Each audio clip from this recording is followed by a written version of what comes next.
අයිබෝවන් සුබ සන්ධ්‍යාවක්. සියලු සමීක්ෂණ වාර්තා නැවත නැවතත් තහවුරු කළ ලංකාවේ අංක 1 ප්‍රවෘත්ති ප්‍රකාශය. පැත්ත ගියත් ඇත්ත කියන හිරු සමසහය 55 ප්‍රධාන ප්‍රවෘත්ති ප්‍රකාශය සමගින් මම මදුශාන්ත සිල්වා. මම උත්පල රත්නායක. මුලින්ම සිරස්තල.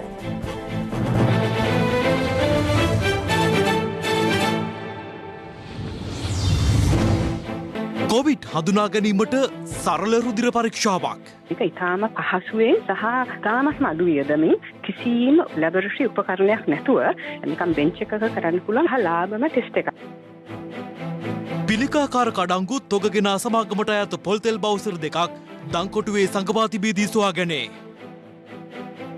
රවීගේ ඇපතීන්දුව අප්‍රේල් 1 වෙනිදා.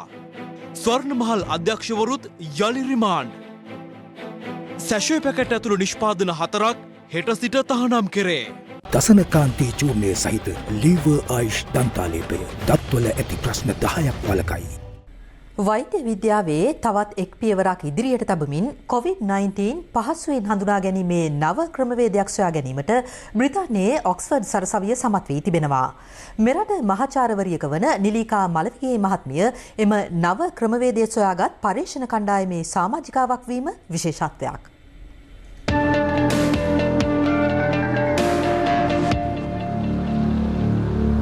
COVID-19 වසංගත තත්ත්වය ලොව වෙලා ගැනීමත් සමග සමස්ත ලෝකවාසී ජනතාව භීතියට පත් වූයේ අදාළ රෝගය සුව කිරීමට ඖෂධයක් හෝ එන්නතක් මෙතෙක් සොයාගෙන නොමැතිවීම හේතුවෙන්.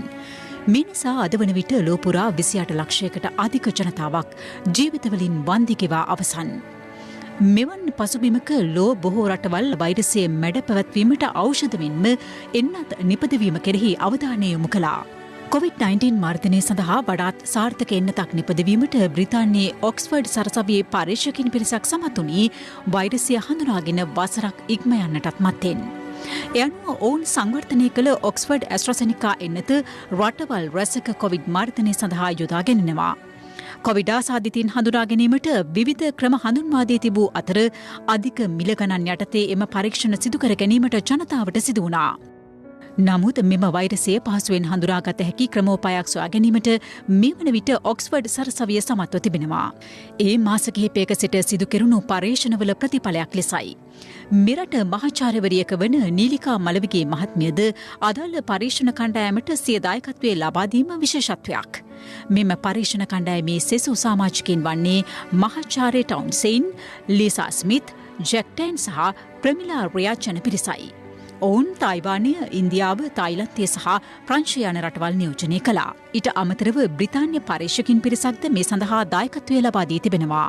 ඇඟිලි තුඩකින් ලබා ගන්නා රුධිර බිඳුවකින් ඉතා පහසුවෙන් කොවිඩ් ආසාදිතයින් හඳුනාගත හැකි වීම මෙම නව ක්‍රමවේදයේ ඇති විශේෂත්වයක්. ඒක ඉතාම පහසුවෙන් සහ තාමත් අඩු වියදමින් කිසිම ලැබොරටරි උපකරණයක් නැතුව නිකන් බෙන්ච් එකක කරන්න පුළුවන් ලාභම ටෙස්ට් එකක්. ටෙස්ට් කට්ටල අපිට ඒවල දැන් මාස 6ක් විතර එනවා. දැන් ප්‍රතිදේහ පරීක්ෂණ 3000කට අධික ප්‍රමාණයක් මෙම පරීක්ෂණ කට්ටල පාවිච්චි කරලා තියෙන්නේ. අපි මේ පරීක්ෂණ පත්‍රිකා සහ ඊට අදාළ සියලු දේවල් දැනටම සමහර ආයතන වලට ඉදිරිපත් කරලා දැනුම ලබා දීලා තියෙනවා. ඇඟිලි බිඳුවකින් ලේ අරගෙනත් මේක කරන්න පුළුවන්. ඊට අමතරව සාමාන්‍යයෙන් ලේ ගන්න විදියට ඒ කියන්නේ සිරින්ජ් එකකට ලේ ඇදලා ඒ ක්‍රම දෙකෙන්ම මේ ටෙස්ට් එක කිරීමේ හැකියාව තියෙනවා.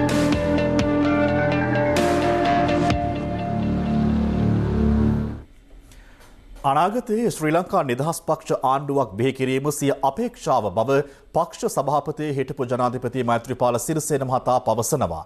මහනුවර අද පැවති ප්‍රවෘත්ති සාකච්ඡාවකදී හිටපු ජනාධිපතිවරයා මේ අදහස් පළ කළා. ශ්‍රී ලංකා නිදහස් පක්ෂයේ පසුගියදා තෝරාපත් කර ගනු ලැබූ නව නිලධාරී මණ්ඩලය අද පෙරරුවේ මහනුවර ශ්‍රී දළදා මාලිගාවට ගොස් ආශිර්වාද ලබා ගැනීමෙන් පසු අස්ගිරි සහ මල්ලතු මහනාහිමිරුන් බැහැදුටුවා.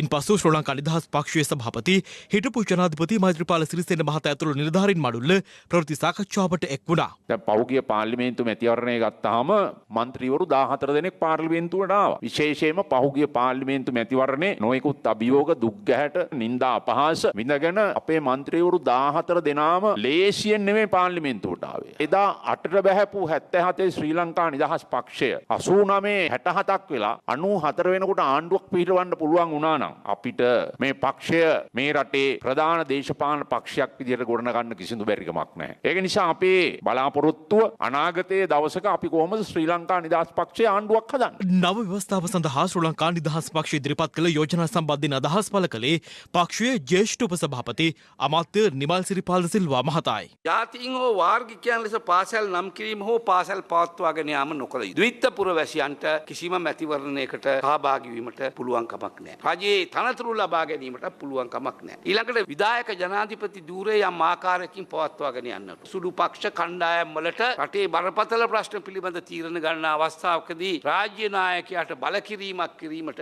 නොහැකි වන ආකාරයට රාජ්‍ය නායකයා පත් කරගන්න. ඊළඟට මිශ්‍ර මැතිවරණ ක්‍රමයක් අවශ්‍යයි කියන කාරණය. 70%ක් කේවල ක්‍රමයේ යටතේ ආසන යටතේ 30% අනුපාතයේ යටතේ ක්‍රියාත්මක වෙන මැතිවරණ ක්‍රමයක් සකස් කළ යුතුයි. අමාත්‍ය මණ්ඩලයේ 30කට සීමා වෙන්න ඕනේ. නියෝජ්‍ය අමාත්‍යවරු 30ක් පත් කරන්න. ජනාධිපතිවරයා අනිවාර්යයෙන්ම ආරක්ෂක අමාත්‍යාංශය දැරිය යුතුයි. ඔබතුමාලා ව්‍යවස්ථාවට ඇතුළත් කරා ද්විත්ව පුරවැසිභාවයේ නැට මැතිවරණ ඉදිරිපත් වීමේ අවස්ථාව සලසා නොදිය යුතුයි කියලා. නමුත් පහුගිය 20 වන ආණ්ඩු ක්‍රම ව්‍යවස්ථා සංශෝධනයේ ඉදිරිපත් කිරීමේදී ඔබතුමාලා පක්ෂයක් 3-2ක් ලබා දීමට කටයුතු කළා. ගෝඨාභය රාජපක්ෂ ජනාධිපතිතුමා පැහැදිලි ප්‍රතිඥාවක් දීලා තිබෙනවා අලුත් ආණ්ඩු ක්‍රම ව්‍යවස්ථාව හැදීමේදී ද්විත්ව පුරවැසිභාවය ඉවත් කරනවායි කියලා. ඔබතුමාලා ශ්‍රී ලංකා නිදහස් පක්ෂ රජයක් ස්ථාපිත කිරීම සඳහා මේ යන ගමනට දැනට පවතින රජයේ කට්ටියට ආරාධනා කරනවද නැත්නම් තවත් කණ්ඩායමක් එකතු කරගන්නවද? අපි ශ්‍රී ලංකා නිදහස් පක්ෂය ශක්තිමත් කිරීම තමයි දැන් මුලින්ම කරන්නේ. පක්ෂයක් ශක්තිමත් වුණාම ඒ වටා තමයි අනිකුත් පක්ෂත් එකතු වෙන්නේ. චන්ද්‍රිකා මැතිනියත් මේකට සම්බන්ධ කරනවද? අපිට පුජ්‍යලයෝ ගැන කිසිම ප්‍රශ්නයක් නැහැ. ඕනෑම කෙනෙකුට අපි සමග එකතු වෙන්න කියලා තමයි අපි ආරාධනා කරන්නේ. ඉන් අනතුරුව ශ්‍රී ලංකා නිදහස් පක්ෂ නියෝජිතින් පිරිස ගැටඹේ රාජෝපනාරාමයට පැමිණ විහාරාධිපති පූජ්‍ය කැප්ටියාගොඩ සිරිවිමල හිමියන් බැහැදොටුවා. ප්‍රවෘත්ති සාකච්ඡාවක් තිබුණා ඒගොල්ලෝ ප්‍රශ්න අහනවානේ. ප්‍රශ්නවලට උත්තර නැහැ දැන් ඒකයි. බලාපොරොත්තු ඇතුළද ඔබතුමාලා පච්චවගෙන තියෙනවා. ඒ බලාපොරොත්තු එකක්වත් ඉස්සෙල්ලා තියෙනවද ඒක නැහැ කොහොම අන්නනවා. මේ රටම අවුල් වෙලා තියෙනවා. ගොඩනගට බලේ එනකොට මොලේ නැහැ. ඒකයි වෙලා තියෙන්නේ. දැන් ඩිපාර්ට්මන්ට් මිනිස්සු දානවා. මොලේ තියෙන මිනිස්සු කියලා නමුත් උගත්කම කියනකට මොලේ නැහැ. ඒක නිසා අරක තේරෙම අවුල් කරනවා. මිනිස්සුන්ට ආණ්ඩුව එපා කරනවා. පිළිකාකාරක පොල්තෙල් ගෙන්වූ සමාගමකට අයත් සැකකටයුතු පොල්තෙල් ලීටර් 55,000ක් අඩංගු තෙල් බවුසර් දෙකක් දංකොටුවේදී පොලිස් භාරයට ගෙන තිබෙනවා. මෙවන විට තහවුරු වී ඇත්තේ අදාළ පොල්තෙල් තොග මැලේසියාවේ සිට ආනයනය කළ පිරිපහදු නොකළ පොල්තෙල් බවයි. සමාගම් 3ක් මගින් ආනයනය කරන ලද පොල්තෙල්වල ඇෆ්ලටොක්සින් නැමැති ප්‍රබල පිළිකාකාරකය ඉහළ ප්‍රතිශතයකින් අඩංගු බවට මේ වන විට දෙවන වරටත් තහවුරු වී තිබෙනවා. එවන් පසුබිමක පිළිකාකාරක ඇති බවට සැක කරන පොල්තෙල් ලීටර් 27500ක් බැගින් අඩංගු බවුසර් දෙකක් දංකොටුව පොලිසිය නිලධාරීන් විසින් සිය භාරයට ගෙන තිබෙනවා. මෙම බවුසර් දෙක සොයාගෙන ඇත්තේ දංකොටුව නගරයට ආසන්න පොල්තෙල් මෝලක පිටුපස වත්තක රඳවා තිබියදී. මෙම බවුසර් දෙක දංකොටුව රැගෙන විත් ඇත්තේ එය සැඟවීමට ද යන්න පිළිබඳව පොලිස් පරීක්ෂණවලදී සැකපල වී තිබෙනවා. වැටලීමේදී අත්අඩංගුවටගත් තෙල් බවුසර් දෙකෙහි රියදුරන් දෙදෙනා ප්‍රකාශ ලබා ගැනීමෙන් පසු මුදා හැර තිබුණා. ප්‍රශ්න කිරීම්වලදී ඔවුන් පවසා ඇත්තේ රාගම් ප්‍රදේශයේ පිහිටි ගබඩාවකින් පසුගිය 25 වනිදා මෙම පොල්තෙල් තොගේ රැගෙන ආ බවයි. කෙසේ වෙතත් පොල්තෙල් වල පිළිකාකාරක අඩංගු බවට මුල්වරට හිරිදරව් කෙරුණේ පසුගිය 23 වෙනිදායි. පොල්තෙල් බවුසර් දෙක සංගවා තිබූ පොල්තෙල් මොල්ලේ හිමිකරුගෙන්ද පොලිසිය ප්‍රකාශ සටහන් කරගෙන තිබෙනවා. ඔහු අදාළ පොල්තෙල් මෙරටට ආනයනය කළ සමාගමේ හිමිකරුගේ හිතවතෙකු බවයි මේ වන විට අනාවරණය වී ඇත්තේ. පොලිසිය සඳහන් කළේ පොලිස් බහරටගත් සැකසහිත බවුසර් දෙක පිළිබඳව අධිකරණයට කරුණු වාර්තා කිරීමෙන් පසු ඉදිරි පරීක්ෂණ සඳහා රේගොඩ බහර දීමට නියමිත බවයි. අදාළ පොල්තෙල් බවුසර් දෙක පිළිබඳව සොයා බැලීම සඳහා සමග ජන බලවේගයේ පාර්ලිමේන්තු මන්ත්‍රී හෙක්ටර් පුහාමි මහතා අද පස්වරුවේ දංකොටුව පොලිසියට පැමිණියා. මේ අතර පිටකොටුව පොල්තෙල් තොග අලෙවි කරන වෙළඳසැල්වලින්ද පාරිභෝගික අධිකාරිය අද සාම්පල ලබා ගත්තා. වෙළඳ පොලේ ඇෆ්ලටොක්සින් පිළිකාකාරක අඩංගු පොල්තෙල් ඇද්දයි හඳුනාගතහොත් ඒ සම්බන්ධයෙන් ගන්නා ක්‍රියාමාර්ග පිළිබඳව අප සෞඛ්‍ය අමාත්‍යාංශයේ ආහාර ආරක්ෂණ ඒකකයෙන් විමසීමක් කළා. වෙළඳපොලේ තියෙන තොග ඉවත් කිරීමට කටයුතු කරනවා. ඒ වගේමයි ඒ අයට විරුද්ධව ආහාර පනත යටතේ උසාවිය ඉදිරිපිටට ගිහිල්ලා නීති අනුකූල පියවර ගන්න කටයුතු කරනවා. 2020 අග සහ 2021 මුල් කාලය තුළ අපේ පන්සේ විසින් කරපු පරීක්ෂාවන් දැනට කන්ටේනර්ස් 95ක් පමණ අපිට අහු වෙලා තියෙනවා ඇෆ්ලටොක්සින් තියෙන බවට. මෙතර පොල් තෙල් වල ඇෆ්ලටොක්සින් පිළිකාකාරක අඩංගු දැයි හඳුනා ගැනීමට ප්‍රමාණවත් රසායනික පහසුකම් නොමැතිවීම ගැටලු සහගත තත්ත්වයක් බව මහජන සෞඛ්‍ය පරීක්ෂකරුන්ගේ සංගමය පෙන්වා දෙනවා. තියෙන නෛතිකමය ප්‍රතිපාදනය යටතේ අපිට විශ්ලේෂණ වාර්තා ලබාගත හැක්කේ රජයේ රස පරීක්ෂකගෙන් හෝ අනුමත රස පරීක්ෂකවරයෙකුගෙන් පමණයි. ඒ අනුව අපි රජයේ රස පරීක්ෂකයට පොල් තෙල් සාම්පලයක් විශ්ලේෂණය කිරීම සඳහා යොමු කරනම අවම වශයෙන් අපිට මාසකට වැඩි කාල සීමාවක් ගත වෙනවා සාම්පල වාර්තාවක් ලබා ගන්න විශේෂයෙන්ම අදත් කරන්න සිද්ධ වෙන අවස්ථාවක් තියෙනවා. දැනට බිමේ පවතින පොල් තෙල් සාම්පල අපි මේ විදි සාම්පල් කරමින් ඉන්නවා. මේ සාම්පල අපි රජයේ රස පරීක්ෂකයට බාර දෙනවා. මේ සම්බන්ධව විශ්ලේෂණ වාර්තා ප්‍රමාද වෙන බව අනිවාර්යයෙන්ම අපි දන්නවා. එහෙම ප්‍රමාද වුණොත් මේ පොල් තෙල් මා ජනතාව පරිභෝජන කරාට පස්සේ තමයි අපිට මේ තත්ත්වය පිළිබඳව වාර්තා ලැබෙන්නේ. ඒ නිසා රජයේ රස පරීක්ෂක සහ අනුමත රස පරීක්ෂකගේ පරීක්ෂණ ධාරිතාවය ඉහළ නැංවී යුතු වෙනවා කඩිනමින්. මේ අතර පිළිකාකාරක පොල් තෙල් ආනයනය සම්බන්ධයෙන් පරීක්ෂණයක් සිදු කරන ලෙස ඉල්ලා සමගි ජනබලවේගයේ පාර්ලිමේන්තු මන්ත්‍රීවරුන් පිරිසක් අද අපරාධ පරීක්ෂණ දෙපාර්තමේන්තුවට පැමිණිල්ලක් ඉදිරිපත් කළා. එළියේ තියෙන පොල් තෙල් මේ විෂකාරක සහිතේවද කියන එක ලොකු ප්‍රශ්නයක් තියෙනවා. ඉතින් අපි කියන්නේ මේ විෂ සහිත පොල් තෙල් ගෙනාව ඒ සමාගම් වලට විරුද්ධව අවශ්‍ය නීතිමය පියවර ගන්න කියන එක. උදේ අපි දැක්කා පොලිසිය මගින් මේ පොල් තෙල් ප්‍රවාහනය කරපු කියන සැක කරන විශාල ප්‍රමාණයක් අද වෙනකොට අත්අඩංගුවට අරන් තිබෙනවා. ගිය සතියේ පොල් තෙල් විකනපු කඩවල් කීපයක් දම්බුල්ලේ සීල් කරලා තියෙනවා. එතකොට එහෙමනම් ඒ පොල් තෙල් මොනවද? විකනපු පොල් තෙල් ගැන කවුද වග කියන්නේ? ඒ පොල් තෙල් මේ පොල් තෙල් නෙමෙයිද කියලා ආණ්ඩුව ජනතාවට කියන්න ඕනේ. මොකද අපි දකින්නේ මේක අර ටිප් ඔෆ් தி අයිස්බර්ග් කියලා. ඒ කියන්නේ අයිස් කන්දේ මුදුන විතරයි පේන්නේ. 350 තිබිච්ච ඩියුටි එක 125ට ගෙනල්ලා මේක දිරිගැන්වුවෙන් පස්සේ අපි විශ්වාස කරනවා ලංකාවේ හැමතැනම වාගේ මේ පොල් තෙල් ඇති කියලා. ජනතා විමුක්ති පෙරමුණ අද කැඳවා තිබූ ප්‍රවෘත්ති සාකච්ඡාවේදීද මේ සම්බන්ධයෙන් අදහස් පළ වුණා. පෞද්ගලික ගුදාම් වලින් කොච්චර එළියට ගිහිල්ලා තියෙනවද නැද්ද කියන එක ගැන දැන් තමයි පරීක්ෂණ පටන් ගන්න තියෙන්නේ. දැන් තමයි ඒගොල්ලෝ සීල් තියන්න පටන් ගන්න තියෙන්නේ. හැබැයි දැන් සීල් තියලා වැඩක් නැහැ. දැන් මේකේ වෙන්න ඕන හරිය වෙලා ඉවර වෙන්න පුළුවන්. මේ පෞද්ගලික ගුදාම් වල අයිතිකරුවන්ට ඒ එළියට ගෙව ප්‍රමාණය වෙනුවට අලුත් ප්‍රමාණයක් ඇතුළට දාන්නත් ඉඩකඩ තියෙනවා. මේ පොල් තෙල් සම්පූර්ණ විනාශ කරන්න ඕන. ඒ වගේම නීත්‍යානුකූලව මේ සම්බන්ධ වගකිය යුතු අය කවුද කියන එක සම්බන්ධයෙන් රටට එල්තරව් කරන්න ඕන. මෙතර අද පැවති කැබිනට් තීරණ දැනුම් දීමේ ප්‍රවෘත්ති සාකච්ඡාවේදීද මේ සම්බන්ධයෙන් ප්‍රශ්න කෙරුණා. අදත් රේගු අධ්‍යක්ෂ ජෙනරාල්තුමා සඳහන් කරේ මෙම කන්ටේනර් මුදාහැරීමක් සිදු වී ඇති බවට තාම කිසිම තොරතුරක් නැහැ. ඒ සඳහා බොහොම පැහැදිලි විගණනයක් සිදු වෙනවා.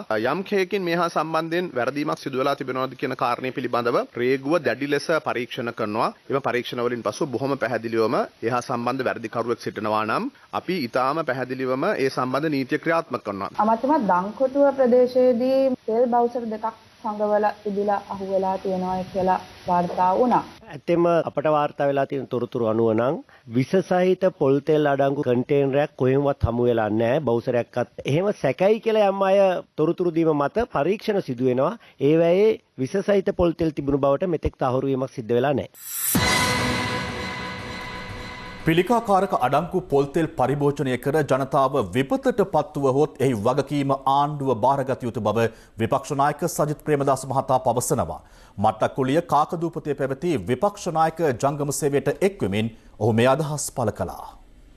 දැනත් පරීක්ෂණවලදී ඔප්පු වෙනකොට වසවිස අඩංගු පොල් තෙල් තිබෙනවයි කියලා ඒව වෙළඳ පොළට නිකුත් කරනකම් මම අහන්න කැමති රේගුව මොකක්ද කරේ ප්‍රමිති ආයතනයේ මොකක්ද කරේ මේ ඔක්කොම සිද්ධ වෙනකම් ආණ්ඩුව නිදාගෙන ඉඳලා තියෙනවා. වෙළඳ ඇමතිවරයා කියනවා වෙළඳ පොළට නිකුත් වෙලා නැහැලු. මිත්‍රවරුනි බවුසර් දෙකක පොල් තෙල් අහුවෙලා තිබෙනවා දංකොටුව ප්‍රදේශයේ. මම අහන්න කැමති වෙළඳ ඇමතිවරයාගෙන් වසවිස අඩංගු පොල් තෙල් පොදු ජනතාවට නිකුත් කරනකොට ඇයි නිහඬව බලා සිටියේ? රටේ ජනතාවගේ ජීවිත විනාශ කරන හොරකම දැකත් වගකිව යුතු නිලධාරීන් නිහඬව හිටියේ ඇයි? ඇමතිවරයා ඇතුළු මේ ආණ්ඩුව කොම්පැනි කාරෙන්ට යට වෙලාද? මේකද හදනොයි කියපු සිස්ටම් එකත් ෆේල්, ආණ්ඩුවත් ෆේල්, ඇමතිවරුනුත් ෆේල්, රේගුවත් ෆේල්, ප්‍රතිකරණ ආයතනයත් ෆේල්. පාස් වෙලා තියෙන්නේ රටේ ජනතාව ආරක්ෂා කරන්නට ඇත්ත කතා කරපු සෞඛ්‍ය බලධාරීන් පමණයි. මේ පොල් තෙල් ජාවාරම පොල් තෙල් හොරකම අද ජාතික ආරක්ෂාවට ප්‍රශ්නයක් වෙලා බැරි වෙලාවත් මේ පිළිකාකාරක නිසා ජනතාව විපතට පත් වුණොත් සත්‍ය වශයෙන්ම මේක මිනීමරණ ආණ්ඩුවක් බවට පත් වෙනවා. හෙට සිට පොලිතීන් සහ ප්ලාස්ටික් නිෂ්පාදන වර්ග 4ක් මෙරට තුළ භාවිතය තහනම් කෙරෙනවා. මෙම තීරණය ගෙන ඇත්තේ පොලිතීන් සහ ප්ලාස්ටික් වලින් පරිසරයට සිදුවන දීර්ඝකාලීන හානිය සැලකිල්ලට ගනිමින්. ප්ලාස්ටික් භාවිතයට යම් යම් සීමා පැනවිය යුතු බවට කලින් කල විවිධ යෝජනා ඉදිරිපත් වුවත් භාවිතයෙන් පසු ඉවතලන පොලිතීන් සහ ප්ලාස්ටික් සම්බන්ධයෙන් නිසි වැඩපිළිවෙලක් මේ වනතෙක් ක්‍රියාත්මක වී තිබුණේ නැහැ. කෙසේ නමුත් හෙට සිට ඒ සඳහා තහනමක් ක්‍රියාත්මක වීමට නියමිතයි. පොලිතීන් වර්ගයන් කොටස් 4කට තමයි ගැසට් නිවේදනය නිකුත් කරලා තියෙන්නේ. කෘෂි භෝග සඳහා භාවිතා කරන කෘෂි රසායනික ද්‍රව්‍ය අඩංගු වෙන බෝතල් සහ ඒ පැකට් සම්පූර්ණයෙන් තහනම් කරලා තියෙන්නේ PV සහ PET කියන වර්ගයට අදාළ පොලිතීන් වලින් නිෂ්පාදනය කරන ආවරණ සහ ඇසුරු. පොලුම් වලින් වලට අමතරව පොලිතීන් නැත්නම් ප්ලාස්ටික් කුරු සම්බන්ධ කරලා නිෂ්පාදනය කරලා තියෙන සියලුම කොටන් බඩ් සම්පූර්ණයෙන් තහනම් කරලා තියෙනවා. බැලුම් බෝල සහ ජලයේ ක්‍රීඩාවට භාවිතා නොකරන අනික සියලුම ප්ලාස්ටික් සෙල්ලම් බඩු සුලම් පුරවන දේවල් මාර්තු 31 වෙනිදා ඉඳලා තහනම් කරලා තියෙනවා. ශෂේ පැකට් එක තහනම් කරලා තියෙනවා. හෙටින් පසු එම පොලිතීන් සහ ප්ලාස්ටික් භාවිත කරන්නට එරෙහිව නීතිය ක්‍රියාත්මක වන්නේ කෙසේද? ඒ සියලුම නිෂ්පාදන මේ රට තුල නවතිනවා. ඒ වගේම මේ රටට ආනයනය කරන ඒ සියල්ලම අත්අඩංගුවට ගැනීමේ කටයුත්ත සිද්ධ වෙනවා. දැනට වෙළඳ ජාලයේ තිබෙන ඒවා විකුණ ගන්න අපි අවසරය දීලා තියෙනවා. කෙසේ වෙතත් පොලිතීන් සහ ප්ලාස්ටික් අදටත් වෙළඳ පොලේ අලෙවි වන අතර ජනතාව මෙන්ම වෙළඳුන් තුළද ඒ පිළිබඳව තවමත් පැහැදිලි අදහසක් නැහැ. දැනුත් මේ ගිහින් අරන් ඉන්නේ සසේ පැකට් වාගයක් තමයි. දැන් රටේ තියෙන තත්ත්වෙත් එක්ක සැම්පු බෝතල් පිටින් ගේන්න අපිට වත්කමක් නැහැ. එයාලා දානවා තව දිගටම දානවා අපිට. නිෂ්පාදකයෝ දානවා. ඒ වකවානුව අනුව තහනම් කිරීමට තව කාලයක් දීලා ඒක තහනම් කරන හොඳයි. මේ කොඩි මිනිහා රුපියල් 7ක් 8ක් වගේ පොඩි දෙයක් තමයි බලාපොරොත්තු වෙන්නේ. සාමාන්‍ය මිනිස්සුන්ව ඔක්කොම තියෙන සෙසි පැකට් තමයි වැඩි ෆ්‍රම් ගන්නෑ. අපිට කල් දුන්නා නම් අපිට පොඩ හොඳයි කියලා හිතනවා. පොඩි එකාගේ බරට තමයි දැන් මේ ගහගෙන යන්නේ හැමදේම. සතිය නැතුව තමයි අපිට නාන්න වෙන්නේ. Charcoal සමගින් දැන් ඉසුරි නැති ක්ලීන් හිසකට නව ක්ලියර්මෙන් ඩීප් ක්ලෙන්ස්.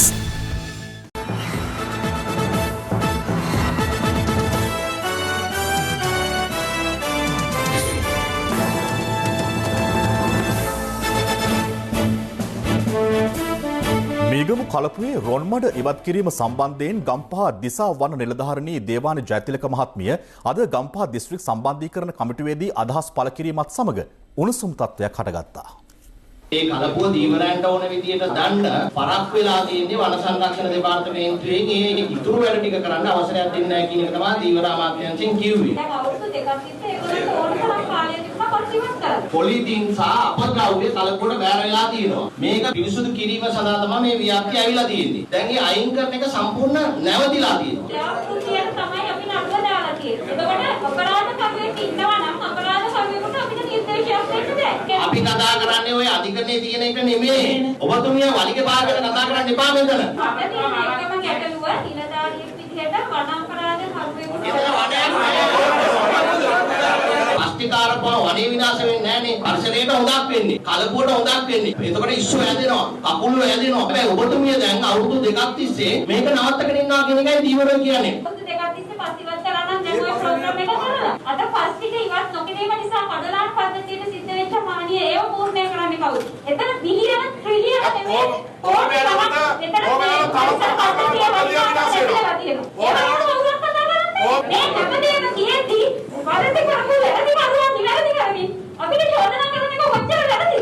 ඔබතුමිය කියන්නේ ඔය මීඩියා එකට යන්න ඔය මං කතා නොකරන කාරණාවක් පිළිබඳව. ඔබතුමිය වීරවරියෙක් වෙන්න පුළුවන් සමාජ මාධ්‍ය වල දකින්න නැති අය. හැබැයි මෙතන ඉන්න සියලු දෙනාට මගේ කතාව සහ ඔබතුමියගේ කතාව තේරෙනවා. ඒ නිසා මම වැඳලා ඉල්ලන්නේ දීවර වෙන්න. අපි වන සම්පත් ආරක්ෂා කරන්න තමයි කතා කරන්නේ. අපි කවුරුත් පරිසරය විනාශ කරන්න කටයුතු කරන්නේ නැහැ. ඔබතුමිය කරලා තියෙන වැඩෙන් පරිසරය විනාශ වෙනවා, ජෛව විවිධත්වය විනාශ වෙනවා. මොකද එක සිද්ධියක් අල්ලගෙන මුළු කලපුවම සුද්ධ පවිත්‍ර කරන එක නවත්තලා තියෙනවා. ඒ නිසා මේකට ඔබතුමිය පැහැදිලිව උපදේශයක් දෙන්න මෙතන අපිට පුළුවන් ද බැරිද? බැරි නම් බෑ කියන්න. අපි දීවරයට කියලා කියන්නම් මේක ඔබතුමිය අවසර දෙන්නේ නැහැ කියලා. මේක දිගින් දිගට යන්න අවශ්‍ය නැහැ. අපි සාකච්ඡාව ඉදිරි දින කිහිපය තුළ දානවා. දාලා අපි සාකච්ඡා කරලා ඒ නිසා මේක මෙතනින් නවත්තමු. සිංහල හින්දු අලුත් අවුරුද්ද වෙනුවෙන් කවදත් නවමු අත්දැකීම් ප්‍රේක්ෂකයින්ට තිළිග කරන හිරු TV මෙවරත් නැවුම් සංකල්පයක් සමග සූර්ය සිංහලයේ හිරුත් එක්ක තුන්හෙලේ අවුරුද්ද සමරන්න සූදානම්. ඒ රටට ලෝකයට සෙත්පතා සිදු කරන සත්පත්තිනි සෙත් ශාන්ති කර්මයක් සමගින්. සූර්ය සිංහලේ සත්පත්තිනි සෙත් ශාන්තිය.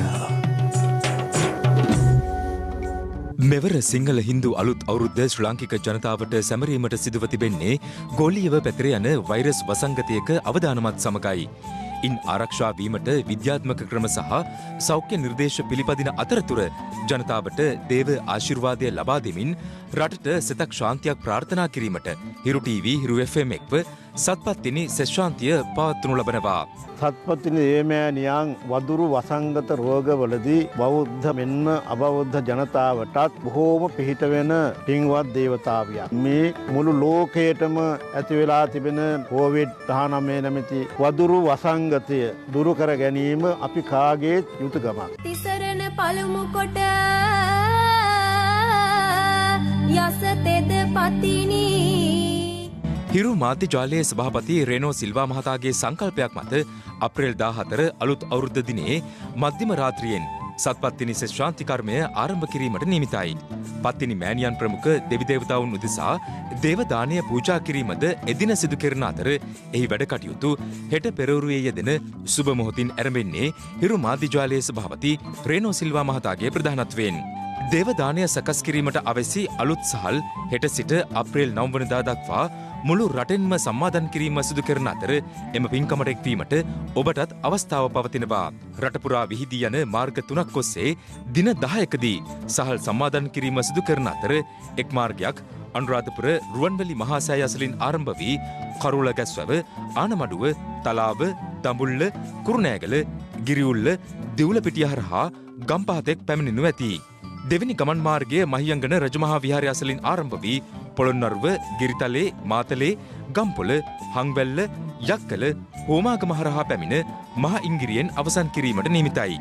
දෙවැනි ගමන් මාර්ගය කතරගම කිරිවෙහෙරින් ආරම්භ වී මොන්රාගල තිස්සමහාරාමය, හම්බන්තොට, වීරකැටිය, අකුරැස්ස, දෙනියාය, නෙළුව, මතුගම හරහා හොරණට පැමිණීමට නියමිතයි. ඒ අනුව හෙට පෙරවරු 8 සිට පෙරවරු 11 දක්වා අනුරාධපුර රුවන්වැලි මහා සෑය, කතරගම කිරිවෙහෙර රජමහා විහාරය, මහියංගන රජමහා විහාරස්ථානය, දහවල් 12 සිට පස්වරු 2 දක්වා බුත්තල යුදගනාව රජමහා විහාරය, නොච්චියාගම බෞද්ධ මධ්‍යස්ථානය සහ ගිරාන්තරුකෝට්ටේ ශ්‍රී ධර්මෝදය මහ පිරිවෙන මෙන්ම පස්වරු 3 සිට පස්වරු 5 දක්වා බඩල්කුඹුර ශ්‍රී පෙරකුම්බාරාමය, රාජාංගනය යාය 9 ශ්‍රී බෝධිරාජාරාමය සහ දෙහිඅත්ත කණ්ඩිය බෞද්ධ මධ්‍යස්ථාන යන ස්ථානවලදී සහල් සම්මාදන් කිරීම සිදු කරනු ඇති. ඔබේ ගමට නගරයට පැමිණෙන ශාන්තියේ යාත්‍රාවට සුපිරිසිදුව සකස් කරගත් නොඉඳුල් සහල් මිටක් පූජා කර සත්පත්තිනි දේව මෑණියන්ගේ ආශිර්වාදය ලබා ගන්නා ලෙස හිරු TV සහ හිරු FM ඔබට බැතිබරව ඇරයුම් කරනවා. ඒ දේව දානය පූජා කිරීමෙන් ඒ ආශිර්වාදය ලබා ගන්න හැටියට සිංහල අවුරුද්ද වෙනුවෙන් අපේ ආශිර්වාදය මෙයින් ප්‍රකාශ කරනවා. සූර්ය සිංහලේ සත්පත්තිනි සිත් ශාන්තිය. ශ්‍රී ලංකා ටෙලිකොම් සහ මොබිටෙල් සේවා එක්තැන්ව SLT මොබිටෙල් ලෙසින් අලුත් ගමනක SLT මොබිටෙල් එකම එක සබැඳියාව.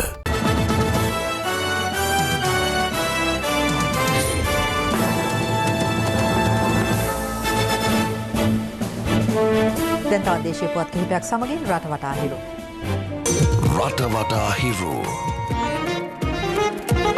2016 වර්ෂයේ සිදු වූ වෙන්දේසියකදී රුපියල් බිලියන 36කට වැඩි බැඳුම් කර සාවත්‍ය පරිහරණය කිරීමේ චෝදනා එල්ල වූ හිටපු මුදල් අමාත්‍ය රවි කරුණානායක ඇතුළු 8 දෙනා අප්‍රේල් මාස පළමු වෙනිදා දක්වා තවදුරටත් රක්ෂිත බන්ධනාගාරගත කෙරුණා. මේ අතර මුදල් විශුද්ධිකරණ චෝදනා එල්ල වූ ස්වර්ණමහල් ජුවලර්ස් ලිමිටඩ්හි හිටපු අධ්‍යක්ෂවරුන් වන ජීවක එදිරිසිංහ, නාලක එදිරිසිංහ, අසංක එදිරිසිංහ සහ දීපා එදිරිසිංහ යන පිරිසද අප්‍රේල් මාස පළමු වෙනිදා දක්වා යලි රක්ෂිත බන්ධනාගාරගත කර තිබෙනවා.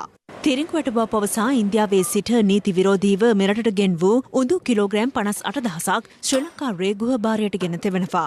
රුපියල් මිලියන 40.6ක් පමණ වටිනාකමකින් යුත් එම උඳු අඩංගු බහලුම් විවෘත කිරීම ඔරුගොඩ වත්ත පර්යන්තයේදී අද සිදු කෙරුණා. ගල්ල ඉමදුව හටංගල ප්‍රදේශයේ නීති විරෝධී ලෙස පවත්වාගෙන ගිය ගල් කොරියකට විරෝධය පළ කරමින් එම ප්‍රදේශයේ ජනතාව අද උද්ඝෝෂණයක නිරත වුණා.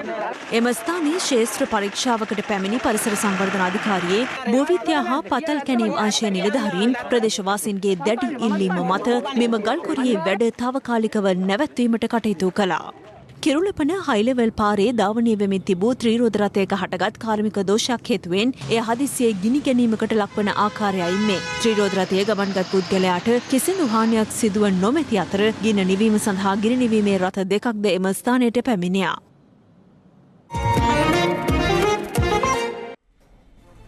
ඒ සමගින් 6:55 ප්‍රධාන ප්‍රවෘත්ති ප්‍රකාශය නිමාවට පත්වනවා. තත්ත්ව නොගත් ඇත දැනගැනීමේ අයිතිය තවදුරටත් තහවුරු කර ගැනීමට ඔබගේ ජංගම දුරකථන ජාලය අනුව තිරේ දිස්වන පරිදි හිරු ප්‍රවෘත්ති SMS සේවාව සක්‍රිය කර ගන්න.